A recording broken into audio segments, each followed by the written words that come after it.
Okay, we're starting. Welcome back to the occasional HC chat series. Today, I am joined by MD Presley, author of the Soul's Harvest series. Which, how would you describe that? That's That um, True Detective meets Avatar: Last Airbender, but in American Civil War analog. So told out of more. sequence in the story. So yeah, it's about as difficult as you could possibly get for audiences to dig into. Okay. Also, author of some books on world building, um, and his new series is The Inner Circle, which readers of Irresponsible Reader have seen me talk about a little bit, but I will give MD a chance to talk about that in a little bit. But first, wow, actually, I was supposed to have you introduce yourself. That's all right. What I did I mean, leave out? yeah, I mean, yeah, that's it. Like, I was trying to think of it. My friend is like, "Oh, you got to have a brand." And like, uncommon fantasy, like, it just seemed to be outside of the norm, between inner circle, which is a non-Dresden, urban fantasy, which is kind of unheard of. It's told in the third person.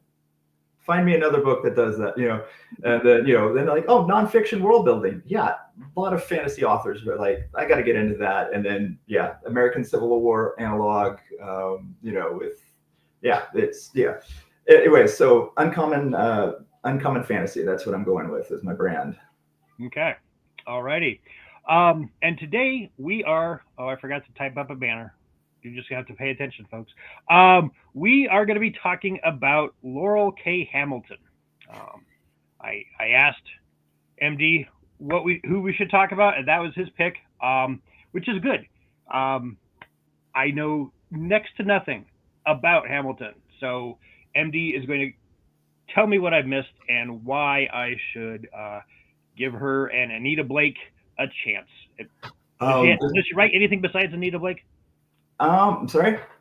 Does she write anything besides Anita Blake? Oh yes, it gets spicier. It gets like full on, like ghost pepper habanero times six, extra one. There's one where I think it's fairies, and I've not read this one, but like the character has sex several times before she gets to the throne room, which is the opening of the book. So she does write some other stuff. I've not read it, but Okay, it is even more than Anita Blake, which is notorious, which is kind of why I chose this one.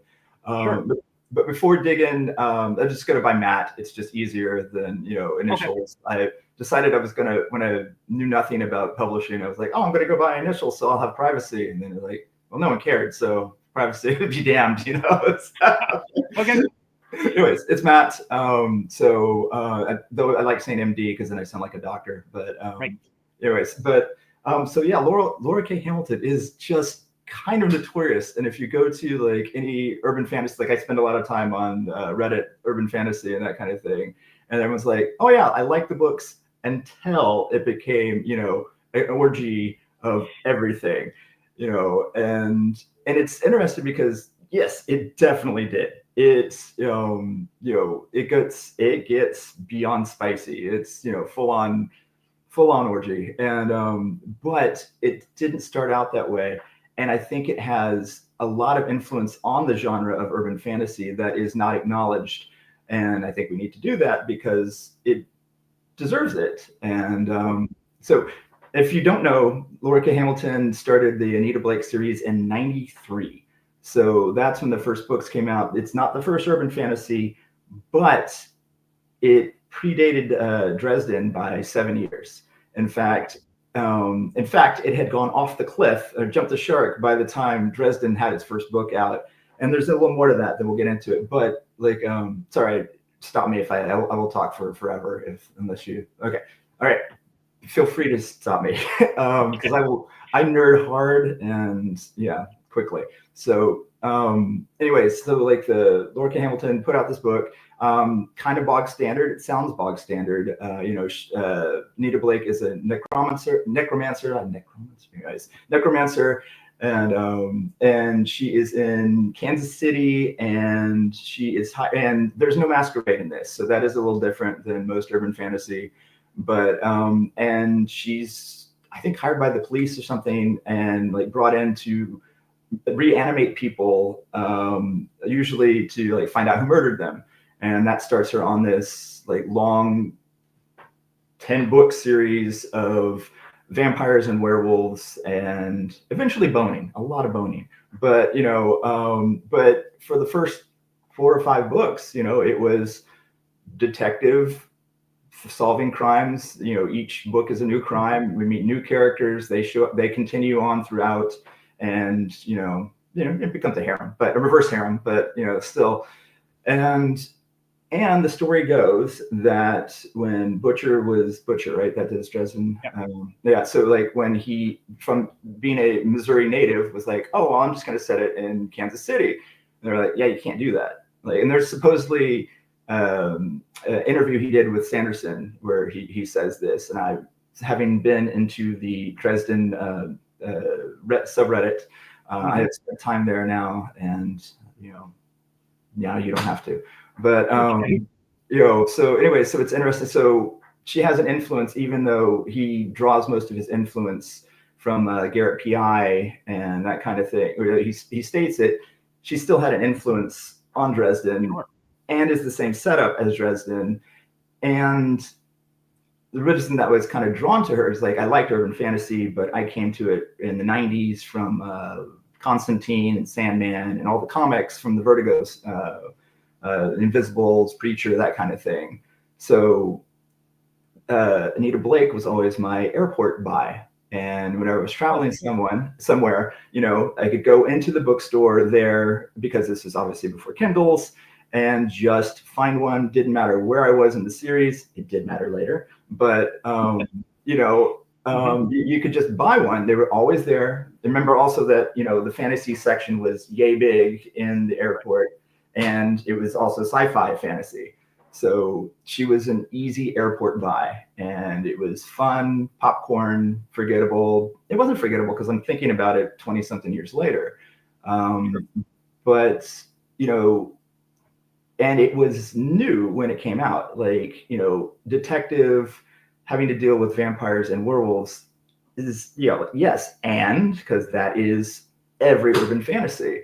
And like, no, she was there first, Yeah. The Buffy movie came out the same year, like the movie, not like the show that had so much influence on everything. The movie came out the same year that she put out the first Anita Blake novel. And she also like came up with, PNR, the paranormal romance, followed her trend. She set up that trend of, vampire, werewolf, white shoes.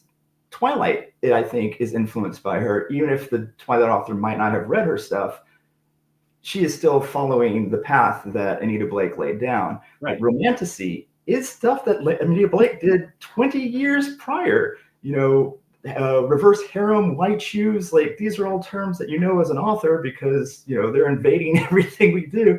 She did that 20 years ago. So, like it or not, that was a very long way of saying, like it or not, Anita Blake needs to be studied, and everything Hamilton did, because she was very successful on multiple fronts and predated a lot of trends, and that's pretty cool in my opinion. So Yeah. So, okay, you said that you got into this area because of the Vertigo comics, Sandman and Constantine and stuff like that. So, what was the leap for you, or what was the entry point? Did like some bookseller who knows you hand it to you and say, "This is it," or my future wife's roommate was like, "These are a good series," and and I would have never suspected her as a fantasy fan, which was interesting too. So, but something about and this was it would have been right about the turn. The Yeah, I mean, she saw something in Anita Blake that was enjoyable, and like, you should read these. These are pretty good, and they were legitimately good, I think. So. okay. So, was Anita Blake your first novel or prose urban fantasy? Probably, yeah. I would Okay. say so. I cut my teeth on it, and And say I should also point out, like I mean, I grew up on Dragonlance. I have Raceland, and up on my Oh, wall. I do recognize. Yep. Yeah. So yeah, yeah, that was Shannara, Lord of the Rings. Like those were Sure. core fantasy. And then after a while, I'm like, I want something else. And unfortunately, everything stayed in that for a while. So then urban fantasy comic books. I mean, because comic books are fantasy, like most comic books. Sure. My superhero comics when I went into that, and then I remember at my 17th birthday, a friend was like, "Here's the Sandman comic," and like, and the world changed. Right. And I know that he is a persona non grata, and for very good reason. But that was the game changer, and that was my entry point into urban fantasy, with Anita Blake being the first prose Okay. urban fantasy. Which, yeah, I mean, I had encountered Buffy and the show before Anita Blake, so it didn't seem as groundbreaking. But again, that was several years after Anita Blake that the Right. show came out, and I do maintain that most urban fantasy fans come to it through television and comics and other mediums before they get to prose, Sure. and anyways, I spent a lot of time Yeah. thinking about that. So. Okay. Um. All right.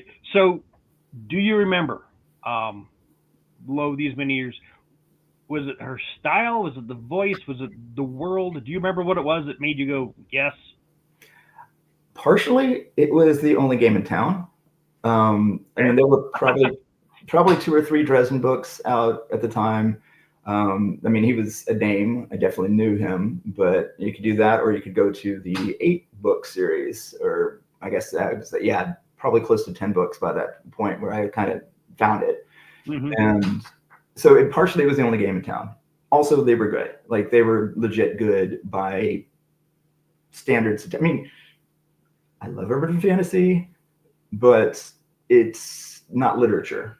And so like, and it comes from so much of the hard-boiled detective, like rap, rap, rap, rap, Yeah. so you're there for the plot. You're moving the plot as fast as possible. You're not going to stop and discuss your coffee or the philosophy of da da da. And if you do, it's pretty pretentious. So like, she definitely met all the minimum standards, again, way ahead before they became the minimum standards. Mm-hmm. So like, I wouldn't say you're going into it and getting gorgeous prose or a twisted story. They get twisted later, which is just like the running gag of it. Yeah. Because like I said, it was my airport book, and so like, yeah, because it was about a flight and a vacation. Like the book would be done by the end of the vacation, by the end of the flight home. Maybe I'd Mm-hmm. have something else, but and then after a while, like, I don't know if I want people to see me read this book. Yeah. Oh yeah, it was a little shades of gray before shades of gray, and Mm-hmm. so it's just I don't want to be recognized. So yeah, the airport thing that become a double-edged sword, but they were like legit books. Like you did not have books at the time of. I mean, this is also like White Wolf had just come out when they first came out. The whole idea of vampires versus werewolves was very new. Mm-hmm. Sure. It would trickle downstream to Twilight and all the other things, but vampires versus werewolves, like what? Wow, like bringing in two genres together. I think Mm-hmm. I think there was an episode of Real Ghostbusters that did that in the 80s, but like we're talking like I guess whatever the Monster Squad, I think like it had been done, but like it was a world of that, and that was Yeah. cool. Like she took, I mean, because I think about it, I was actually just talking about this on our fantasy and urban fantasy. Like Lestat was the first like kind of urban fantasy, not first urban fantasy. Like there was obviously urban fantasy before that, but Lestat was kind of like one of the first urban fantasy in prose form. Sure. And Yeah. and Lestat is so boomer. He is absolute boomer immortal. And then and because we were talking about immortals like Iron Druid in there, Mm-hmm. but and how they act like the generation of whoever's writing them. Like, wow, I Shock. can't believe that. But it's so boomer. But like Anita Blake, Dresden, Constantine are so Gen X. They are absolutely in your face. which is funny because it's imprinted on the genre of like, oh man, I don't like authority. Like I'm always talking back to whoever's, like that's bog standard now for, urban fantasy. But that was a Gen X thing that left its mark on there. And, Lestat was like, oh, I'm so over the top. I'm a vampire, and Anita Blake was like, man, I want to hang out with that dude. Like, I'm going to populate this world with a whole bunch of Lestats, and then I'm going to throw in these werewolves. And you're like, what? Like, this was unheard of. Like, oh, and werewolves don't like them, but but it wasn't. Anyways, they serve the vampires in this world, and they can form a trimutive or whatever, which is a love triangle, which will become Twilight later. And it's just, I mean, all the pieces are there in Anita Blake that will be picked up by others and taken further along. And anyway, so yeah, and then Iron Druid and that kind of thing are very much millennial takes on it. And anyways, I'm getting completely off topic, but You're fine. But anyways, that she was a trendsetter, legitimately a trendsetter, as a character, as a writer, and again, and then in multiple genres, paranormal romance. God bless it. I'm glad people read it. I wish it wasn't labeled as urban fantasy, but she did that. She laid the groundwork for all that too. So, a couple of things. One, there's something about a good airplane read. For me, and I didn't plan on this when I picked my Everybody Counts or No One Counts T-shirt, but Michael Connelly. When I used to fly about the same time that I started Michael Connelly, the Bosch books. Mm-hmm. I don't do well on planes. You give me one of those books, it doesn't matter because I'm there. At the same time, don't ask me what any of them what happened in most of them. I can pick it up, I can thumb through it, I can probably get back to it, but I've got them all sitting in front of me. 90% of them don't ask me without, letting me hold the book. That is one of the genius things about that. You want something like that in a situation, vacation, plane, something like that, and those stick with you. And they're and you could read them out of order. It doesn't matter. Each one is an on-ramp to the series. Is like the character does. It's like Conan by Barbarian. Like he doesn't change in the story. It's the story about the weird stuff that happens to him. And so, like again, like that's why they were the perfect airport books, because like, oh, they don't have book 6, but I'll read book 7. I don't care. Sure. And, like, oh, it makes reference to things. I'll read about that later. And the thriller, in which urban fantasy does have a lot, because of the detective influence on it, has so much of the thriller aspect of it, and I could see the overlap. Also, just curious. Okay, so if her vampires are Lestat-ish, what are her werewolves? What kind of? Oh, I swear the main guy's a biker, or of course they're bikers, and they're big dudes. I remember because then that might also be where the whole alpha thing, like first, as far as I know, I'm sure it was in Masquerade too. I mean the vampire, the White Wolf RPGs.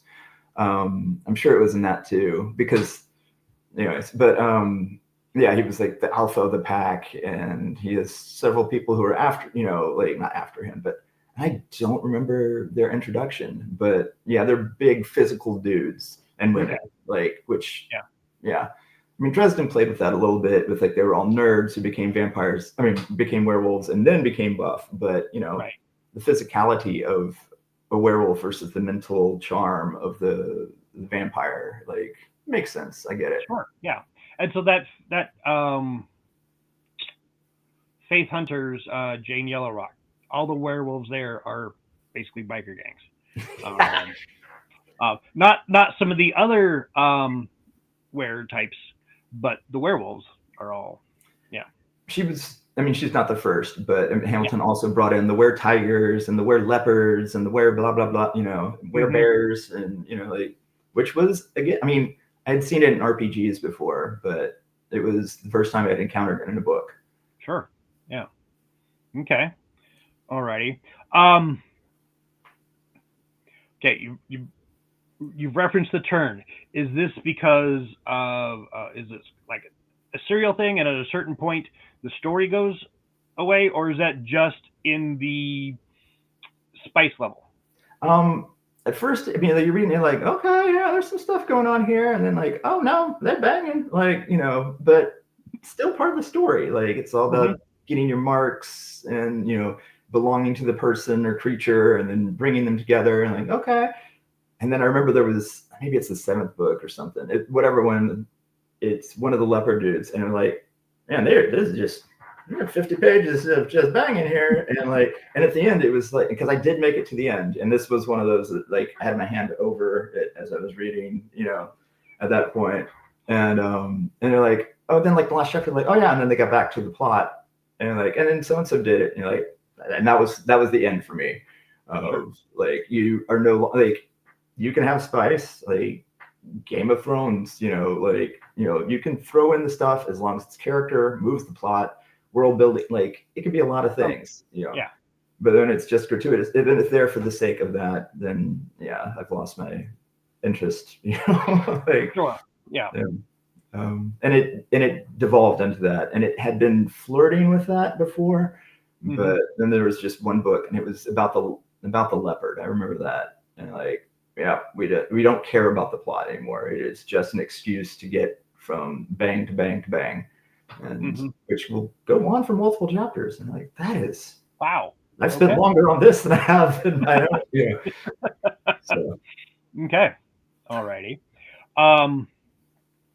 So from your vantage point now, would you say that Hamilton has influenced your writing, your storytelling, other than like bringing you into urban fantasy? Um, even if like in the same way Dresden has, if like even if, sure. well, I don't want to be that, or these are the things that I think I could improve upon, and even reacting to it, Hmm. yes. Yeah. I don't particularly like Lord of the Rings. Don't I mean this? Like I have to, but my epic fantasy has been influenced by it, and I'm happy to admit that. And I've read it. I mean, someone was on the forums was like, "Should I read Dresden?" And you're like, if you want to know the, like, if you want the subgenre, you gotta kind of know the, Yeah. And so yes, it has been.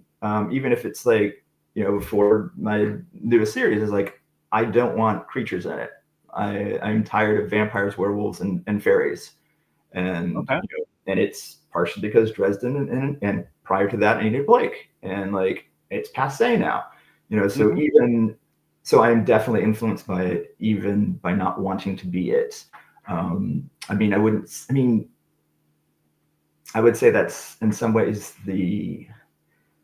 I mean, it's so hard to say. Like, what are the influences of it? Like Sure. Constantine, and like, oh yeah, like I'm gonna have a morally gray main character. Like, yeah, it's Hmm. pretty. I mean, any moral gray character you have after that is influenced by it. So that's a yes. Just because she is one of the bricks on the wall that I stand on of Okay. it's not bricks. I mean, rung in the ladder. There's a bad metaphor for a writer to like, go with. Okay. But we're not thinking 5 books from now Corbin is going to find himself in a sex dungeon or something. I mean, there was an orgy in the first book, but Well, okay. Good point. Good point. yes, but He didn't seem that crazy about it, but yeah. yeah, no, I mean, it's. I mean, he's a very interesting character, but yeah, I mean, I'm happy to use all sorts of weird things because magic is weird in my opinion, and like this, the books of magic, I would say, is a huge influence on me because magic was weird right under the surface and a little bit scary, and that was to me what magic should be in a story, and so that's kind of, sorry not to turn on me, but like that's the No, no. influence that I would very much like to take from it. The even though in Hamilton there were werewolves and vampires, the creatures of horror genre, there was never fear.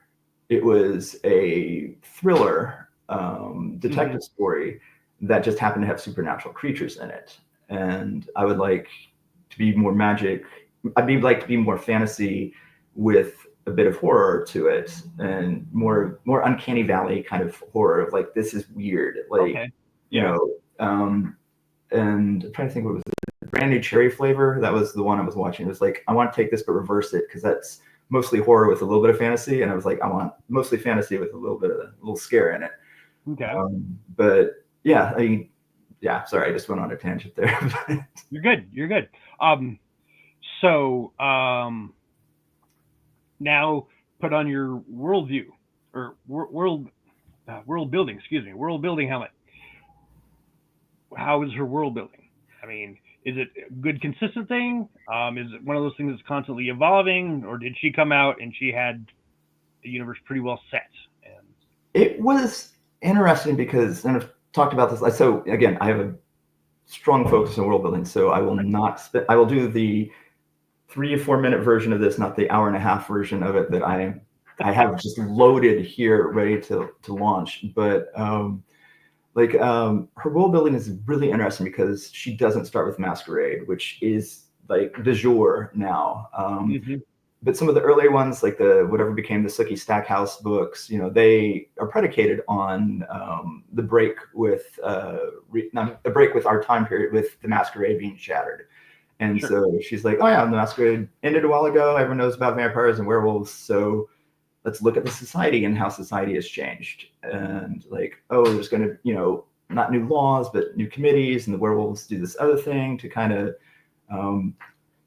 it almost reminds me of Hasidic Jewish kind of stuff of like, no, we have our own thing. And like, we know that we're dealing with the world, but we'll try to keep this internal until it can't be internal anymore. And so she definitely had that. She,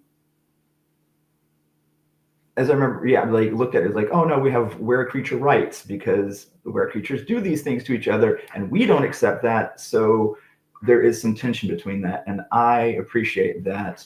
Sure. And the fact that they didn't have to do big old magic and then like, oh no, it's Masquerade, no one noticed. And like, like the excuses for masquerades are kind of funny sometimes. But so I appreciate that she didn't do that. Her city felt pretty lived in. Oh, cool. A lot of cities in urban fantasy don't feel like you've walked the streets and smelled the smells and that kind of thing. They feel like, oh yeah, like I wrote down this street and then they were wearing the, whatever sports team. I favor the Nine Mets, it's just that kind of feel to what the city is. And the city is an important part of urban fantasy, in my opinion. I think it's a character in and of itself. It was a true character to her. I felt like she had been there and like this part of the city is this. And, I think it feels real for her. So I appreciated that. Mind you, I read that 20 years ago. So it might not have been as good as I remember it. I might have added it being good because I was a young reader and far less critical than I am now. Sure. Okay. Alrighty. Let's see. Honestly, that's all my questions. Yeah, and we've about hit the mark. Did you anything else that you want to say about Anita or Laurel or? So for my world building book, I use all examples from, and I'm just totally blanked on what I call them, but like the kind of pinnacles of world building, like Lord of the Rings, Game of Thrones, Airbender, blanking on the other ones. But and one of the qualifications for them is that they are transmedial, which means that they are, not just in book form, but they're also a movie, also a video game, also a da-da-da, and also a comic book or an RPG. They've transcended the genre, so to speak. And I think a lot of it is the world building. And Anita Blake is in comic book form as well. So and they've talked about making movies of it or shows for forever. They're never going to, but it's still because Buffy already exists. Why do you need Anita Blake? Right. So it is transmedial, so it does well on the world building side of things as well. Okay. And because it was big enough that they were like, this medium can't contain it. We need, Marvel was like, hey, we can make money off of your character. So again, something about Anita Blake still rings true with people, despite the turn that happens eventually. Okay. Alrighty. Now we've come to the plug portion. talk to us about the Inner Circle. By the way, Oh, you've knocked over one of your yeah, no, lovely copies behind the you. first one. That's not a metaphor. Yeah, so Inner Circle is interesting because it is a first book, rites of passage, because it is such a product of things like Dresden and Anita Blake and Constantine and Books of Magic, even though it doesn't want to be. So we kind of have the detective, and he can dowse, which is to say he can find things as long as he gets the scent from it, and one of the things that he, anyways, but it's just Magic Society, the hidden Magic Societies, and a kid kind of stumbling into it. So he's learning his way, trying to figure out the factions and who wants what. Not YA, though it sounds YA because he's 18 in the second book, not in the first book. And so I don't know. I think my wife finished the second one and she was like, "Man, this is like Fitz from Realm of the Elderlings." Like, it's like, yeah, he like, but he didn't win. Like he won, but like, it's just the like, yeah. And it was like, thank you. That's exactly like that was kind of my model for Corbin, is that each book, um, he is going to be very 17 in this book. He is going to be very 18 in this book, and I would like to trace it until he's well into his 30s, if I can. And one of the things that I do specifically is, which I was just talking about, is urban fantasy. Like I said, when the town doesn't feel lived in, a lot of times the time period doesn't feel lived in. And it's very hard to do that because you don't want to date yourself. And someone was just pointing out, and Iron Druid is like, oh, Lol's cats, and like that didn't age well. Like that was just a Wow. thing. Like, yeah, did you remember that until I said it? No. Yeah. And so they make reference to that. And so like it dates it fast. So a lot of urban fantasy, in my opinion, keeps it vague, which doesn't help the setting and scene and the world building, which is a big component for me. So Yeah. that's why I've set these in 2009. And, so I can play with all the things of 2009 and play with the anachronisms. The fact that he has a magical iPod, that amuses me. That amuses me to no end. Yeah. Mainly because I have an iPod still plugged into my car that is broken and is just on shuffle for several years now. And, and so like I hear that song, like, oh wow, what is that? As kids, we used to turn on the radio and go, whatever that song is going to say about whatever decision we just made. So it's kind of stuck with it. Anyways, dowsing detective, non-Dresden, more books of magic kind of thing. Magic is weird, magic is strange. Kid figuring out where he fits in all of their magical machinations, and there's always a mystery. And I try to keep it a fair play mystery. There are hints. There are big hints in there, not just like, rip off a mask and it was so and so all along. Like, anyways, I'm proud of the mystery. I broke my copy editor on the last one because he like stumbled upon one of the clues, interpreted it in the entire way. I just saw his notes throughout as he was kind of going crazy trying to figure it out, and that pleased me more than I can possibly explain. That yeah. And anyways, so yes, Magic Society, hidden masquerade. They get up to stuff. They bring in Kid as the ringer to figure out magical crimes off the record, kind of thing. And we're working on the third one. Should start the rough draft next week. So. Okay. Alrighty. Couple things. One, don't minimize that magical iPod because that is just cool. Thank you. I think wherever I came across, was it for a book tour or something, the description, and like, okay, all right, magical iPod, all right, I'll take another look. I mean, that got a second look, and the way that it's used is really nice. I really like that. Also, yeah, you said something like it sounds YA, but it's not. The first book could have been YA. It definitely wasn't, but it's also YA friendly. Uh-huh. People young adults, who don't have to have everything written in a YA market will like the book. Adult readers who like YA stuff will have no problem with it. But yeah, it's definitely not a YA feel. But Thank you. yeah, It's like, I mean, yeah, I won't get into, but yeah, that is kind of what I was going for. Like, this is this is the world that I wanted when I was 17, and this is me as a middle-aged man looking back. Sure. This is my midlife crisis of like kind of redesigning Corbin's life to then the cool thing that he gets to be a Harry Potter, but in a better in an actual urban fantasy, because Harry Potter is really portal fantasy, and I will die on that hill. Yeah. So, anyways, it's like just again Tim Hunter, of Books of Magic, that kind of thing of like, man, this world, like, we have a choice. You can leave and live a normal life. Like, why would I do that? Like, Right. why? So, and I'm going to trace him for many years. And I'm pleased also that like things like the tornadoes that happen in this were used, and they were the time of the, I know what the weather is during the days that it happens, and what is it, a Friday, is it a, so. Oh, wow. That's why I had to make it 2008 or 2009, not 2008, or is it 2008 and not 2009? Anyways, but yeah, it's Okay. All right. Yeah. Actually, just another thing, like you were saying, when I was in high school, YA wasn't a thing yet, or just starting to be a label. I would have read this stuff in high school, had people been doing things like this.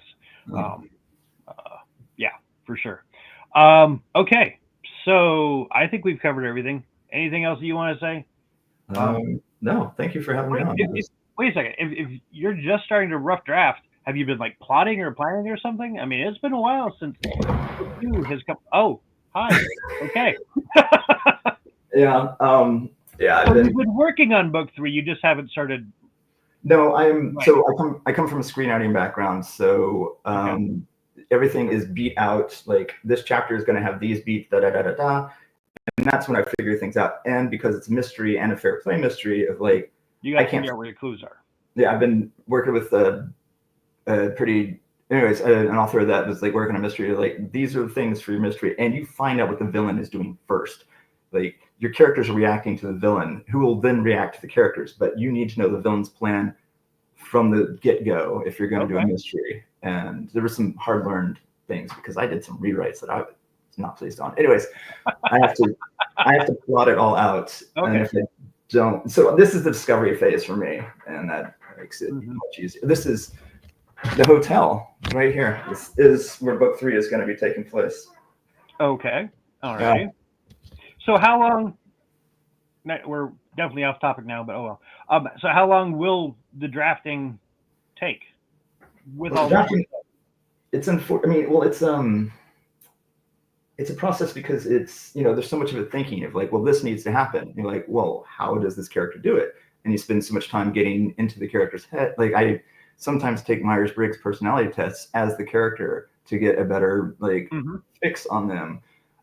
What they do in this situation? But so once you know the characters, and then what needs to happen in the story, then you figure out how the characters do it. And I won't bore you with all that, but so much of this part of the process is, question, walk around, walk the dog. I have a slingshot, shoot the slingshot, take a shower. There's a what's his name? The guy who did. Anyways, never mind. The anecdote's terrible because I can't remember the guy's name, but he took 9 showers a day sometimes, because he was like, that's where the best thoughts happen.